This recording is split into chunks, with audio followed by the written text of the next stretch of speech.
سلام دوستان، با تئوری دوم درباره رفتن جاذبه و الکتریسیته به مریخ در خدمتتونم.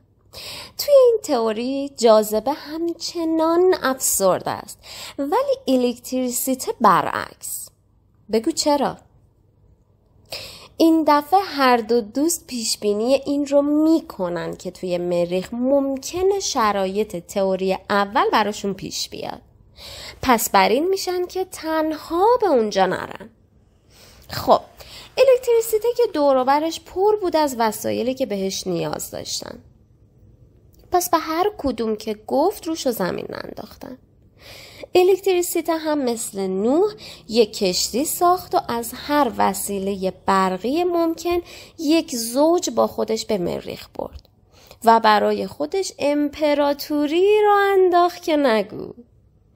ولی جاذبه یه بیچاره از اونجا که همیشه تو کار دیگر موجودات و اجسام و اشیا دخالت میکرد، نتونست کسی یا چیزی رو راضی کنه و با خودش به مریخ ببره. و زمانی که به اونجا رسید، مثل تئوری قبل به عضویت باشگاه جاذبه های افسرده در اومد. به نظرم نداشتن دوست یکی از دلایل افسردگی میتونه باشه.